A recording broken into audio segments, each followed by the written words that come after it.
జంట దెయ్యాలు పార్ట్ 2 మాంత్రికురాలు చెప్పిన విషయం గురించి ఊర్లో అందరితో చెప్పడం కోసం వెళ్లిన సర్పంచ్ వీరయ్య ఇంటికి చేరుకుంటాడు. ఆ సమయంలో అక్కడ జంట దెయ్యాలు ఉండడంతో సర్పంచ్ భయంగా నిలబడి ఉంటే గాల్లో వీరయ్య తేలుతుంటాడు. నువ్వు కూడా మాతో కలిసి ఆడడానికి వచ్చావా? అంటే అది ఏంట్రా మాటలు నమ్ములుతున్నావు, విషయం ఏంటో చెప్పు అని తిండి దెయ్యం కోపంగా అరవడంతో నేను ఇటుగా వెళ్తుంటే లోపల నుండి వీరయ్య కేకలు విన్నాను. అందుకే ఏమైందో చూద్దామని వచ్చాను అంతే. అయితే సాయం చేయడానికి వచ్చావా? మరి త్వరగా వాడిని కాపాడు అని జంట దెయ్యాలు నవ్వుతాయి. అయితే అక్కడ నుండి ఎలా బయటపడాలని సర్పంచ్ ఆలోచిస్తుంటాడు. ఇంతలో ఆటల దెయ్యం గాల్లో ఉన్న వీరయ్యని కిందకి దింపి సర్పంచ్ ముందు అతన్ని కొడుతుంది. అది చూసి సర్పంచ్ లో కంగారు మొదలవుతుంది. ఆ సమయంలో తిండి దెయ్యం సర్పంచ్ పక్కకి వచ్చి, మనమంతా కలిసి ఎంత సంతోషంగా ఉంటున్నాం, అలాంటిది ఈ వీరయ్య మా ఇద్దరిని ఇక్కడ నుండి వెళ్లిపోమన్నాడు. అలా అడగడం తప్పే కదా. తిండి దెయ్యం అలా మాట్లాడుతుంటే ఏం చేయాలో అర్థం కాక అవును అన్నట్టు సర్పంచ్ తల ఊపుతాడు. ఆ తర్వాత వీరయ్య బాగా దెబ్బలు తినడంతో కింద పడిపోతాడు. ఆ తర్వాత దెయ్యాలు అక్కడ నుండి మాయమైపోతాయి. అప్పుడు సర్పంచ్ గాయపడిన వీరయ్యను లేపి కూర్చోపెడతాడు. ఆ తర్వాత మాంత్రికురాలు చెప్పిన విషయం వీరయ్యతో చెప్పి రేపు ఊరి పొలిమేర వద్దకు రావాలని అంటాడు. ఆ విధంగా సర్పంచ్ ఊర్లో ఉన్న అందరి ఇళ్లకు వెళ్లి విషయం చెబుతాడు. ఇదిలా ఉండగా ఆ జంట దెయ్యాల గతం తెలుసుకోవడం కోసం మాంత్రికురాలు ఒక దర్పాన్ని సృష్టిస్తుంది. ఆ దర్పణంలో తెలిసే విషయం ఏంటంటే కొన్నేళ్ల క్రితం నారాయణ అనే వ్యక్తి తన మొదటి భార్య చనిపోవడంతో కాంతమ్మ అనే మహిళను పెళ్లి చేసుకున్నాడు. అప్పటికే నారాయణకు కోమలి, అర్జున్ అనే ఇద్దరు పిల్లలు ఉన్నారు. అయితే కొన్ని రోజుల పాటు అంతా మంచిగానే సాగింది. ఆ తరువాత కాంతమ్మ తన అసలు రూపం బయట పెట్టింది. వెదవసంత, మీకెప్పుడు తినడం తప్ప వేరే పనేం ఉండదా? ఇప్పుడు ఏమైంది పిన్ని? ఇంట్లో అన్ని పనులు చేసేసాను కదా. ఇంట్లో పనులు చేసో బానే ఉంది, మరి నా కాళ్ళెవరు పడతారు? ఆ మాటలకు కోమలి భోజనం మధ్యలో లేచి కాంతమ్మ కాళ్ళు పడుతుంది. అది చూసి అర్జున్ బాధపడతాడు. ఆ రోజు నుండి కాంతమ్మ వారిద్దరికి సరిగ్గా తిండి కూడా పెట్టేది కాదు. అదే విధంగా అర్జున్ ని కాలేజ్ మాన్పించేసి ఇంట్లో పనులు చేయించేది. దాంతో వారి జీవితాలు పంజరంలో చిలకలా మారిపోయాయి. ఒక రకంగా కాంతమ్మ వారిద్దరికి స్వేచ్ఛ అనేది లేకుండా చేసింది. ఈ విషయాలన్నీ తెలిసినా కూడా నారాయణ ఏం చెయ్యలేని నిస్సహాయ స్థితిలో ఉంటాడు. అలా కొన్ని నెలలు గడుస్తాయి. తమ్ముడు, మనం పుట్టగానే అమ్మ చనిపోయింది. పోనీ పిన్ని వల్ల అమ్మలేని లోటు తీరుతుంది అనుకుంటే ఆమెకు మనమంటే అసలు ఇష్టం కూడా లేదు అని కోమలి తనలో ఉన్న బాధను వ్యక్తపరుస్తుంది. ఒకవేళ చనిపోతే తమకు ఎటువంటి కష్టాలు ఉండవని అర్జున్ చెబుతాడు. ఆ సమయంలో అదే మంచి పని అని కోమలి కూడా భావిస్తుంది. దాంతో వారిద్దరూ మధ్యరాత్రి వేళ ఇంటి నుండి బయలుదేరి ఊరికి దూరంగా ఉన్న ఒక పెద్ద చెట్టుకు ఉరి వేసుకుని చనిపోతారు. ఆ మరుసటి రోజు పిల్లల ఆత్మహత్య గురించి తెలియడంతో కాంతమ్మ వాళ్ళు ఊరు వదిలి వెళ్లిపోతారు. ఈ విధంగా హఠాత్తు మరణం పొందిన వారిద్దరూ జంట దెయ్యాలుగా మారుతారు. ఈ జనాలను మనల్ని చూసి భయపడుతుంటే భలే సరదాగా ఉంది కదా. అవును, నిజమే. లేదంటే మనతోనే పెట్టుకుంటారా? సరే గాని ఒకవేళ సర్పంచ్ చెప్పినట్టు ఆ మాంత్రికురాలు వస్తే ఏం చేయాలి? మన దెబ్బకు సర్పంచ్ ఆ ఆలోచన మానుకుంటాడులే. నువ్వేం దాని గురించి ఆలోచించుకో. మాంత్రికురాలు ఊర్లోకి వచ్చిన విషయం తెలియని దెయ్యాలు ఈ విధంగా మాట్లాడుకుంటాయి. మరోవైపు సర్పంచ్ ఇంట్లో ఉన్న మాంత్రికురాలు స్కూల్ గ్రౌండ్ దగ్గర సేకరించిన మట్టిని చిన్న గాజు సీసాలో భద్రపరుస్తుంది. ఆ సమయంలో అక్కడున్న సర్పంచ్ మాంత్రికురాలు వైపు చూసి, నాకు చాలా భయంగా ఉంది మాత. అసలు మీరు ఆ దయ్యాలను ఎలా అంతం చేస్తారో చెప్పండి. మనలో ఉండే భయాలే ఆ దెయ్యాలకు శక్తిగా మారుతాయి. కాబట్టి ముందు ధైర్యంగా ఉండాలి. ఇందాక ఆ జంట దయ్యాలు వీరయ్యను కొడుతుంటే భయంతో చచ్చిపోయాను అని సర్పంచ్ భయపడుతూ దెయ్యాల గురించి చెబుతాడు. ఈ ఒక్క రాత్రి ఓపికతో ఉంటూ రేపు అన్నీ సర్దుకుంటాయి. మాంత్రికురాలు మాటలకు సర్పంచ్ కాస్త ధైర్యం తెచ్చుకుంటాడు. అయితే మరుసటి రోజు తెల్లవారగానే జంట దెయ్యాలు ఊర్లో తిరుగుతూ గోల చేస్తుంటాయి.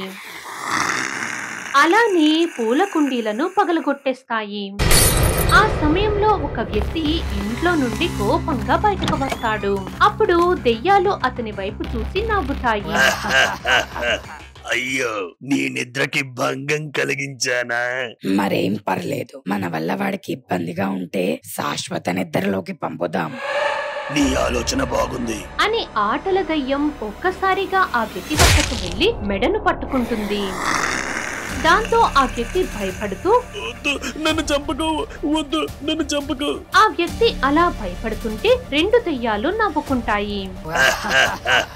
అదే సమయంలో ఊరి పెద్ద తన భార్యతో కలిసి వేగంగా నడుస్తూ వెళ్లడం తిండి దెయ్యం గమనిస్తుంది.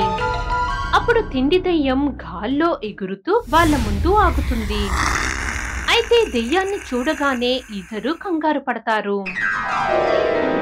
ఎందుకంటే నిన్న రాత్రి సర్పంచ్ చెప్పినట్టు ఊరి పొలిమేర వద్దకు ఆ ఇద్దరు వెళ్తున్నారు. అలానే ఊరి పెద్ద చేతిలో మట్టి కూడా ఉంటుంది. అప్పుడు తిండి దయ్యం వారిని చూస్తూ, ఏంటి ఊరి పెద్దగారు, ఎక్కడికో చాలా హడావిడిగా వెళ్తున్నారు? అదేం లేదు, మా ఆయనకి నీరసంగా ఉందని డాక్టర్ వద్దకు వెళ్తున్నాం. ఊరి పెద్ద భార్య ఆ మాట అన్న తర్వాత దెయ్యం దగ్గరకంటూ వచ్చి, అంత నీరసంగా ఉంటే డాక్టర్ మీ ఇంటికి రావాలి గాని మీరెందుకు వెళ్తున్నారు? తిండి దయ్యానికి తమ మీద అనుమానం వచ్చిందని ఊరి పెద్ద భార్య కంగారు పడుతుంది. అప్పుడు ఊరి పెద్ద, మీకు భయపడి ఎవరు ఇంటి నుండి బయటకు రావడం లేదు, అందుకే నాకు బాలేకపోయినా వెళ్తున్నా అని ఊరి పెద్ద మాట్లాడుతుండగా వారి వద్దకు ఆటల దయ్యం ఎగురుతూ వస్తుంది. అలా వచ్చిన ఆటల దయ్యం ఒక ఇంట్లో నుండి గుమగుమలాడే వాసన వస్తుందని తిండి దయ్యంతో చెబుతుంది. దాంతో రెండు దయ్యాలు అక్కడి నుండి వెళ్లిపోతాయి. అప్పుడు వాటి నుండి తప్పించుకోవడంతో ఊరి పెద్ద వాళ్ళు ఊపిరి పీల్చుకుంటారు. పద, మనం వెంటనే ఊరి పొలిమేర వద్దకు వెళ్ళాలి. ఇక ఊరి పొలిమేర వద్ద మాంత్రికురాలు ప్రజల కోసం ఎదురు చూస్తుంటుంది. అయితే కాసేపటి తర్వాత ఆ చోటు వద్దకు ఒక్కొక్కరుగా వసు తమతో పాటు తెచ్చిన మట్టిని ఒక దగ్గర పోసారు. అలా ఊరి పెద్ద కూడా అక్కడికి చేరుకుంటాడు. మరోవైపు రెండు దెయ్యాలు సర్పంచ్ ఇంట్లో ఉంటాయి. అయితే తిండి దెయ్యం వంటగదిలో ఉన్న వంటకాలు తింటుంటే ఆటల దెయ్యం హాల్లో సోఫా మీద విశ్రాంతి తీసుకుంటుంది.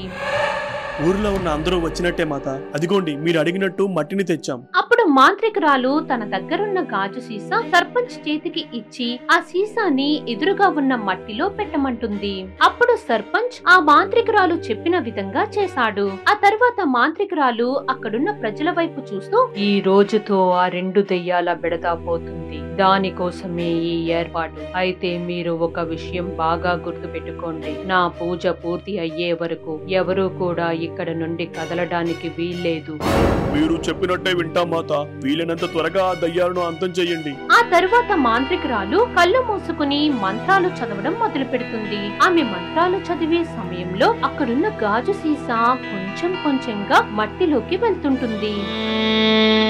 అయితే కొన్ని క్షణాల తరువాత దూరం నుండి దెయ్యాల అరుపులు వినిపిస్తాయి.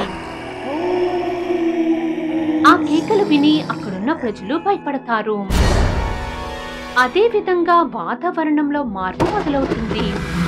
అయితే కొన్ని క్షణాల తరువాత మాంత్రికురాలు ముందుకు ఆ జంట దయ్యాలు ప్రత్యక్షమవుతాయి.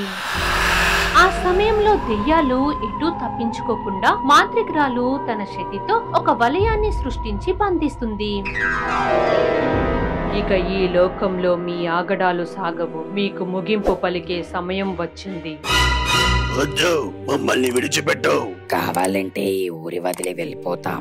ఇన్నేళ్ల నుండి మీరు చేసిన పనులకు ఇదే సరైన శిక్ష అని మాంత్రికురాలు తన మెడలో ఉన్న తాడుని తెంపి ఎదురుగా ఉన్న మట్టిపై వదులుతుంది. అప్పుడు దెయ్యాల చుట్టూ ఉన్న వలయం బిగుసుకుంటూ దగ్గరకు వస్తుంది. ఆ సమయంలో మాంత్రికురాలు ఒక మంత్రం జపిస్తుంది. అప్పుడు ఎదురుగా ఉన్న దెయ్యాలు గాజు సీసాలోకి బంధించబడతాయి. ఆ విధంగా మాంత్రికురాలు జంట దెయ్యాలను బంధిస్తుంది. దాంతో అక్కడున్న ప్రజలు సంతోషిస్తారు. ఆ దయ్యాల సమస్య పోయినట్టే కదా, ఇక మాకు ఎటువంటి ఇబ్బంది ఉండదు కదా. మీరేం భయపడాల్సిన పని లేదు, ఆ రెండు ఆత్మలను ఈ గాజు సీసాలో బంధించాం. చాలా సంతోషం మాత, మీరు సరైన సమయంలో వచ్చి మాకు సాయం చేశారు. ఇకపై మీరు ప్రశాంతంగా ఉండొచ్చు. మాంత్రికురాలు మాటలు విని ప్రజలంతా చాలా సంతోషిస్తారు. ఆ తర్వాత మాంత్రికురాలు దెయ్యాలను బంధించిన గాజు సీసా పట్టుకుని అక్కడి నుండి వెళ్లిపోతుంది. ఆ విధంగా ఊర్లో ఉన్న జంట దెయ్యాల బెడద పోతుంది. అలానే ప్రజలంతా మునుపటిలా సంతోషంగా ఉంటూ తమ జీవనాన్ని సాగిస్తారు.